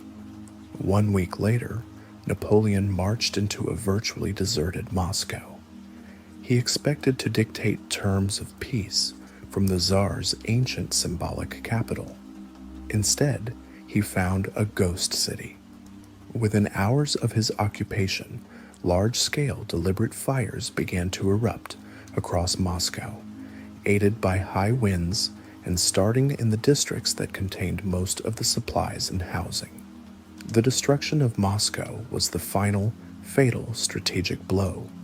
It provided no shelter, no supplies, and no strategic advantage. The Tsar, deeply shocked but steadfast, refused to negotiate, understanding that time and nature were now his allies. Napoleon remained in the smoking ruins of Moscow for 5 weeks, paralyzed by the anticipation of a peace offer that never came. This delay was his second catastrophic error. By mid-October, the first snows were falling, the meager remaining supplies were exhausted, and the relentless organized attacks by Russian Cossacks on French foraging parties confirmed that the army was strategically trapped. On October 19th, 1812 AC, Napoleon finally gave the reluctant, inevitable order to begin the Great Retreat. His original plan to march southwest toward the more fertile regions of southern Russia was immediately blocked by Kutuzov's rallied army, which had taken up a strong defensive position. Napoleon was forced onto the same devastated, scorched route they had taken during the advance. The retreat instantly devolved into a horrifying, existential struggle against the elements and relentless pursuit. Napoleon was forced onto the same devastated, scorched route they had taken during the advance. The retreat instantly devolved into a horrifying, existential struggle against the elements and relentless pursuit. This phase details the agonizing specifics of the Great Retreat, dissecting the catastrophic role of General Winter, the political flight back to Paris, and the definitive loss of the aura of invincibility that underpinned the entire French Empire. On October 19th, 1812 AC, the Great Retreat began. It was not a military withdrawal, it was an exercise in human disintegration. Napoleon had started the march with roughly 100,000 effective combat troops and a massive tail of 400,000 non-combatants, stragglers, and supply personnel. The journey back turned this vast body into a column of starving, demoralized refugees constantly stalked by annihilation. The strategic reality of the retreat was defined by three converging forces of destruction. One, the scourge of winter. The true ultimate antagonist was not the Russian army, but General Winter. The infamous Russian cold arrived early and with a ferocity that surpassed all preparation. By early November, temperatures plummeted to well below freezing, reaching lows that often dropped to 30 degrees Celsius or lower. The French army, already malnourished and poorly equipped for extreme cold, having lost most of their greatcoats and boots due to logistical failure, began to suffer massive casualties from hypothermia, frostbite, and gangrene. The conditions made every task an existential struggle. Logistical failure. The cold froze lubricants on wagon wheels and guns, forcing the abandonment of cannons and priceless supply wagons. The horse slaughter. Horses, vital for hauling artillery and supplies, died by the tens of thousands due to exposure and the lack of fodder along the desolate route. Their loss meant that the army was forced to abandon its most expensive and powerful assets. The sight of soldiers fighting over horse carcasses for meager rations became the norm. Collapse of discipline. The fight for survival became purely individualistic. Discipline dissolved as soldiers, irrespective of rank, abandoned their units to forage or huddle together for warmth. The column became a desperate march of the living alongside a trail of the frozen, the abandoned, and the dying. 2. The Cossack harassment. The pursuing Russian army under Mikhail Kutuzov rarely engaged in large-scale combat. Instead, they relied on relentless, low-level warfare executed by the Cossacks and peasant militias. These forces would strike the flanks and rear of the French column with lightning speed, picking off stragglers, seizing abandoned supplies, and destroying any coherence remaining in the rear guard. This continuous harassment denied the French any moment of rest or security. The loss of life was constant, but it was the loss of morale that proved terminal. The army's psychological resilience, the intangible advantage Napoleon had always relied upon, was gone. 3. The crisis at the Berezina. The low point of the entire campaign, the moment that became synonymous with unimaginable suffering, was the crossing of the Berezina River in late November. The Russians had successfully cornered the French army at the river, which had begun to thaw, turning the banks into impassable icy marshland and the river into a freezing torrent. The main army was trapped between the uncrossable water barrier and converging Russian armies closing in from the north and south. In a last, heroic, yet desperate effort, French engineers under General Jean-Baptiste Ablé, working waist-deep in the freezing water, constructed 2 temporary pontoon bridges under immense pressure and constant enemy fire. The crossing was an apocalypse of chaos. The escape, Napoleon, and the effective fighting units, led by the Imperial Guard and the heroic rearguard action by Marshals Ney and Victor, managed to cross. The slaughter, the vast column of stragglers, wounded and non-combatants, panicked. When Russian artillery fire intensified and the bridges began to collapse under the weight of the frantic mob, the crossing became a massacre. Thousands perished, crushed on the narrow spans, drowning in the frigid waters, or being captured and annihilated by the pursuing Russians after the bridges were finally burned to prevent Kutuzov from following. The crossing of the Berezina confirmed the destruction of the Grande Armée as a functional fighting force. The French suffered over 25,000 casualties at the river alone. The Emperor's Flight and the 29th Bulletin. By December 1812 AC, the temperatures had dropped to their lowest point. The column that emerged from the Berezina was less an army and more a procession of walking corpses. When Napoleon reached Smorgoni, deep in Lithuania, he received news that demanded his immediate presence in Paris. A completely unexpected, if clumsy, coup attempt, the Malay conspiracy, had briefly destabilized the government. Recognizing that the survival of the empire depended not on his presence with the wreck of his army, but on his immediate, ruthless control of the political narrative in Paris, Napoleon made his decisive political move. On December 5, 1812 AC, he handed command of the remaining forces to Marshal Murat, climbed into a simple sleigh, and began a rapid, secretive journey, incognito, across Europe to the capital. His departure was strategically necessary, but emotionally damning. Upon his arrival in Paris, he immediately issued the infamous 29th Bulletin of the Grande Armée. This document delivered the horrifying truth of the retreat to the stunned French populace, but framed it with masterful psychological spin. He admitted the catastrophe, blaming the entire disaster not on strategic error or Russian genius, but solely on the unpredictable and extreme nature of the precocious severity of the season. The bulletin, famously, concluded with the chillingly brief, self-centered assurance, "The Emperor's health has never been better." The truth, however, could not be concealed by political prose.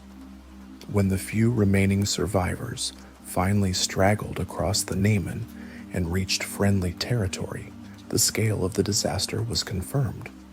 Of the original 600,000 men who marched into Russia, only an estimated 100,000 survived the campaign, and only about 25,000 were still organized combatants. The vast majority were dead, captured, or permanently disabled. The destruction of the Grande Armée was more than a military failure. It was the definitive loss of the aura of invincibility that had been the foundation of the French Empire. The man who had conquered a continent had been defeated by space, time, and ice. This monumental failure shattered the illusion of French supremacy and provided absolute, undeniable proof that the emperor was vulnerable. It galvanized every nation Napoleon had subjugated, paving the way for the formation of the Sixth Coalition, determined to finish the job begun by the Russian winter. The monumental failure in Russia shattered the illusion of French supremacy, providing absolute proof that the emperor was vulnerable. It galvanized every nation Napoleon had subjugated, paving the way for the formation of the Sixth Coalition, determined to finish the job begun by the Russian winter. This phase explores Napoleon's staggering efforts to raise a new army, the final decisive battles in Germany, and the ultimate fall of Paris, leading to his forced abdication and exile to the tiny island of Elba. The phoenix rises, but flies on young wings. Napoleon returned to Paris in December 1812 AC to find the political elite and most of Europe convinced his reign was over. His response was a stunning display of administrative, organizational, and psychological genius, demonstrating his greatest strength, his total, unyielding belief in his own capacity to reimpose order. In the span of just 6 months, he achieved what no other ruler in history could have contemplated. He raised a new army of over 400,000 men. This feat was accomplished through ruthlessly enforced conscription, calling up men a year early and tapping into the National Guard, a grim harvest of teenage soldiers who had never handled a musket, famously dubbed Marie-Louise after the Empress. This new Grande Armée was vast, but critically flawed. It was inexperienced, and due to the colossal losses in Russia, catastrophically lacked cavalry. Cavalry was essential for reconnaissance, flanking maneuvers, and turning tactical victories into strategic annihilations by pursuing and destroying a defeated enemy. This lack of a strategic eye would ultimately prove fatal. Seeing Napoleon's resilience, the Sixth Coalition formally coalesced in early 1813 AC, uniting Great Britain, Russia, Prussia, which formally abandoned the French alliance, and Sweden, led by Napoleon's own former marshal, Jean-Baptiste Bernadotte. Despite the inexperience of his troops, Napoleon's tactical mind remained unmatched. He scored 2 initial, stunning victories against the combined Russo-Prussian forces at Lutzen and Bautzen in May 1813 AC. These victories confirmed that on the field of battle, Napoleon himself was still the decisive factor. Yet due to the critical lack of cavalry, he could not turn these successes into the decisive routes he needed.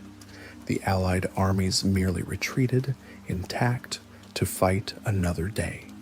The Trachenberg strategy and the entry of Austria. The coalition offered an armistice and a political conference in Prague. Here the Austrians, though led by the emperor's father-in-law, played the pivotal role, led by the calculating foreign minister, Prince Clemens von Metternich. Metternich offered Napoleon the Treaty of Prague, which proposed a peace settlement that would force France back to its natural borders, the Rhine, Alps, and Pyrenees. Napoleon, blinded by his pride and unable to conceive of voluntarily reducing his empire, disastrously rejected the peace offer. He saw compromise as the acceptance of defeat. He told Metternich in a furious, famous confrontation, "How can you propose to me such a treaty? You will not march on Vienna." Metternich, with cold clarity, replied, "You are lost, sire. I have just seen your army. It is composed of children." The rejection of peace brought Austria officially into the coalition in August 1813 AC. The combined military strength of the coalition now overwhelmingly outnumbered the French. The Allied generals, learning the ultimate lesson from Napoleon's entire career, adopted the Trachenberg Plan, a simple, effective, and patient strategy. Avoid Napoleon himself. The order was absolute. Always engage and defeat the French marshals and detachments, but retreat whenever Napoleon arrives on the scene. Their goal was to grind down his secondary armies, exhaust his limited reserves, and strip him of his strength before the final engagement. The strategy worked with grinding systematic efficiency throughout the summer of 1813, the Battle of the Nations. The final climactic confrontation of the German campaign took place at Leipzig, the Battle of the Nations, fought over 4 days in October 1813 AC. It remains the largest battle in European history prior to World War I. Napoleon, surrounded by the converging Allied armies, was strategically encircled. He commanded a force of approximately 190,000 men, but he was facing a combined Allied force of over 370,000, outnumbered nearly 2 to 1. The fighting was savage and waged over a vast perimeter. Napoleon demonstrated flashes of his old genius, holding the immense line for 3 brutal days. However, the sheer crushing weight of Allied numbers, their patient strategy, and the arrival of fresh reserves proved insurmountable. The final, fatal blow was betrayal. On the decisive 3rd day of the battle, the Saxon contingent, Napoleon's German allies, defected en masse, turning their guns on the French lines. Leipzig was a devastating total defeat. Napoleon was forced to order a desperate, bloody retreat back toward the Rhine. In the chaos of the retreat, a French corporal mistakenly blew up the only bridge over the Elster River too early, trapping the rearguard, including the esteemed Marshal Joseph Poniatowski, who drowned attempting to escape. The entire French system in Germany and Central Europe collapsed instantly. The Confederation of the Rhine was dissolved, and Napoleon lost control of everything east of the Rhine River. The invasion of France and the unmatched campaign. In early 1814 AC, the Allied armies invaded France itself.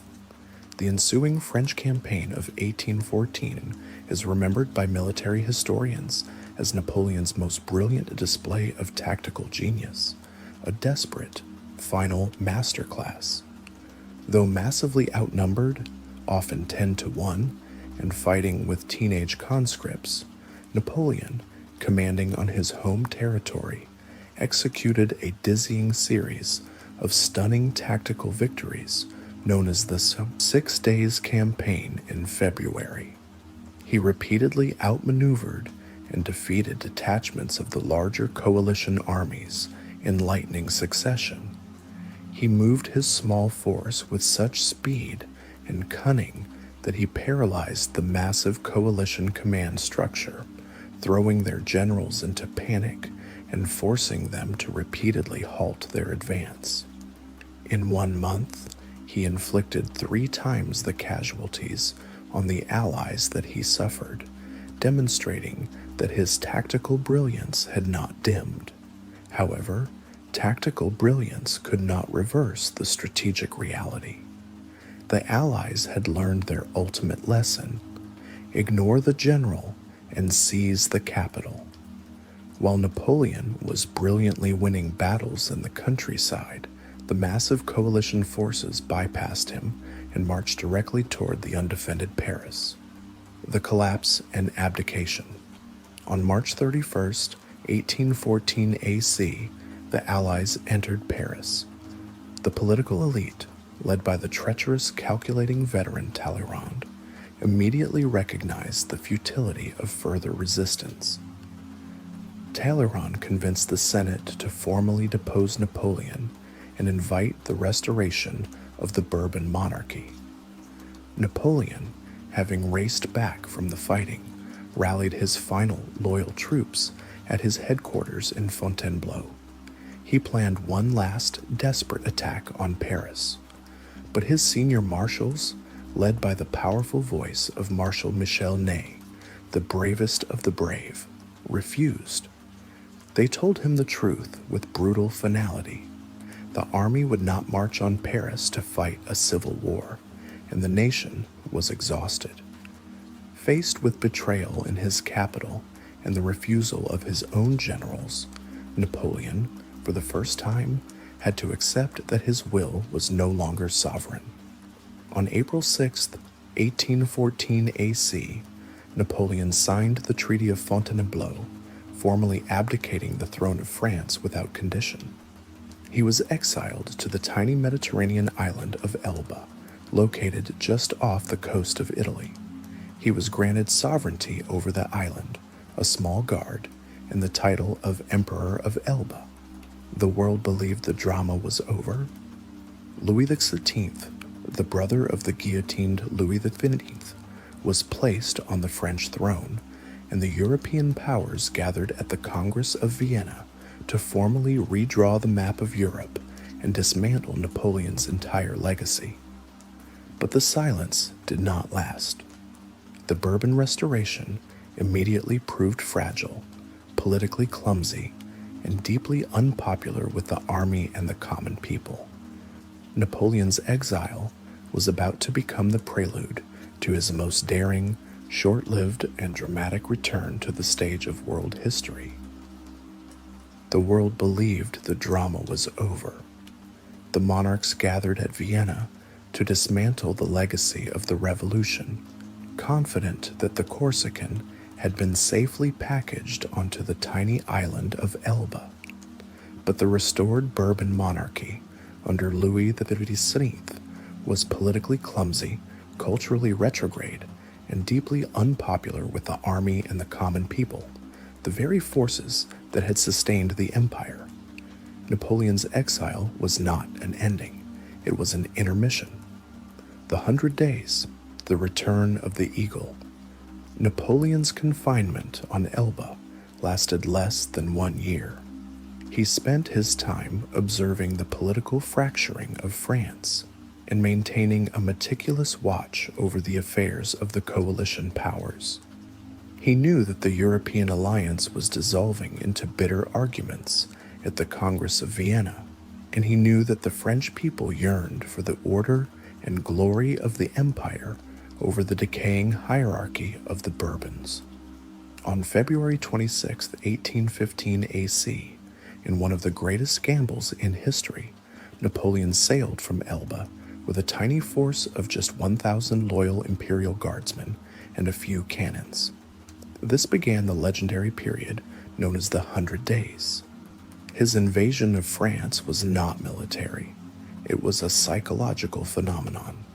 His march northward toward Paris was an extraordinary demonstration of personal charisma and the enduring power of the Napoleonic legend. Louis XVI dispatched regiment after regiment to arrest him, but every confrontation resulted in an emotional mass defection. The most famous moment occurred near Grenoble, when the 5th Regiment stood ready to block his path. Napoleon advanced alone, threw open his familiar gray coat, and famously declared, "Here I am, kill your emperor, if you wish." The soldiers roared, "Vive l'Empereur!"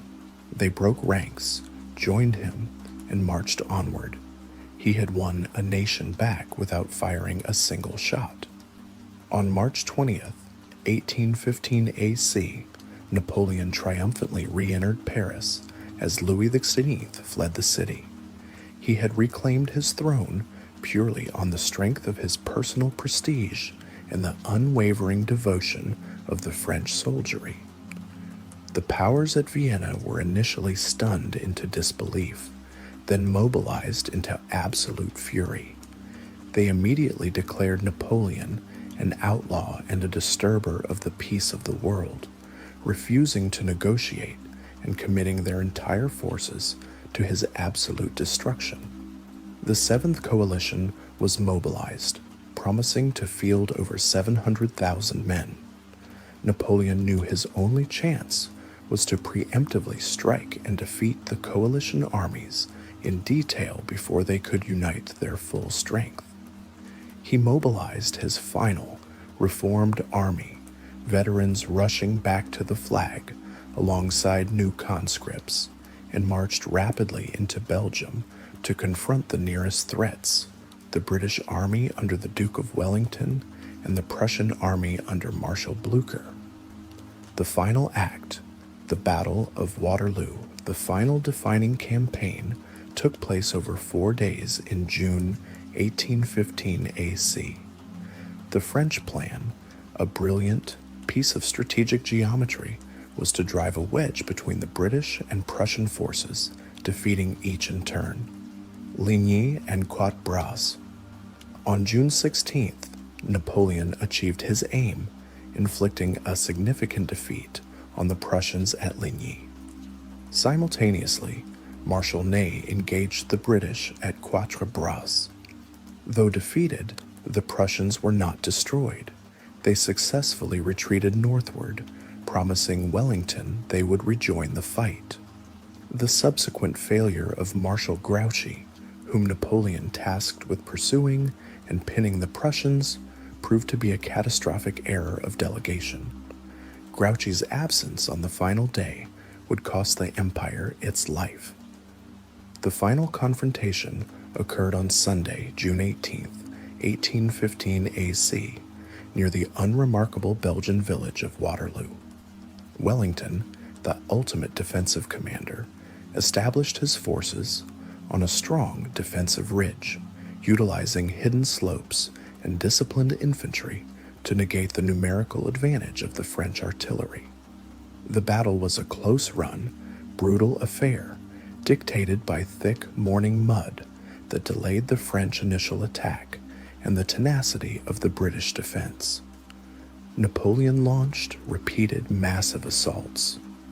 Marshal Ney, in a desperate display of courage bordering on madness, mistakenly launched the vast French cavalry reserve against the British line. The sight was magnificent, but futile. The British infantry formed the famous infantry squares, unbreakable porcupines of bristling bayonets that repulsed the French charges with devastating volleys. Ney's costly error wasted the core of the French striking power. The turning point occurred in the late afternoon. As the French forces were reaching exhaustion and Napoleon was committing his final reserves to a decisive breakthrough, the first columns of the promised Prussian army under the tireless Blucher began to appear on the French right flank. Napoleon was forced to divert forces to hold back this crucial, unexpected tide. Recognizing that he was losing the race against time, he played his last legendary card, the Imperial Guard. The sight of the elite, unconquered veterans of the Guard marching to the attack had historically been enough to break an enemy army. Now, in the twilight of his career, Napoleon launched them in 2 massive columns directly against the British center. In a scene of devastating efficiency, the Guard was met by concentrated point-blank volleys from the hidden British infantry. When the Imperial Guard, for the first time in its history, was forced to falter and retreat, the shock that ran through the French line was absolute. The sight of the Emperor's ultimate reserve failing shattered the morale of the entire army. The line broke, and the Grande Armée disintegrated into a panicked rout. The Emperor himself narrowly escaped capture, sheltered by the last heroic squares of the Old Guard, who fought to the last man to protect his person. Exile and the apotheosis of legend Napoleon returned to Paris after Waterloo and realized that the political will was extinguished. He was forced to abdicate for the second and final time on June 22, 1815 AC. He sought refuge by surrendering to the captain of the British warship HMS Bellerophon, hoping to live out his days as a private citizen in England. The British government having witnessed the terror of the 100 Days, could not risk another escape. They determined that his final destination must be the most remote and secure prison in the world, the volcanic isolated island of St. Helena, 1,200 miles from the nearest coastline in the South Atlantic Ocean. He spent the last 6 years of his life, 1815-1821 AC, in bitter confinement at Longwood House, constantly monitored by the paranoid British governor, Sir Hudson Lowe. During this long, reflective exile, Napoleon dedicated himself to writing his memoirs, dictating his history, and skillfully crafting the narrative of his own life. He consciously created the Napoleonic legend, the image of the great revolutionary emperor who was betrayed by his marshals, thwarted by the forces of nature, and ultimately defeated not by men, but by an accident of fate and the combined unfair coalition of absolute monarchs. He portrayed himself not as a tyrant, but as the protector of the principles of the French Revolution: equality, meritocracy, and progress. In death, he sought to win the moral victory he lost at Waterloo. Napoleon Bonaparte died on May 5, 1821 AC, at the age of 51, likely from stomach cancer. His legacy is one of structural, irreversible change. He was the chaotic force that brought the necessary conclusion to the Age of Revolution. He destroyed the Holy Roman Empire, instituted the Napoleonic Code that governed civil law for over half the globe, and permanently implanted the principles of nationalism and meritocracy across Europe. Though he died defeated and exiled, the system of government he created, centralized, rational, and bureaucratic, survived him, enduring to this day. He was the ultimate product of the Enlightenment, a man whose colossal will burned so brightly it consumed the entire continent. His light guided a generation, and his fall warned all who followed. He failed to establish an empire of men, but he succeeded in building an empire of law and ideas. The Corsican outsider who grew up hating France became the final, definitive figure of French power, forever embodying the human capacity for ambition unbound. His destiny was not merely to rule, but to reorganize the human world through the sheer imposition of his will. His sun ultimately set on a remote island, but the laws he enacted and the spirit he unleashed still govern the world we inhabit today. The revolution ended the age of kings. Napoleon began the age of the state.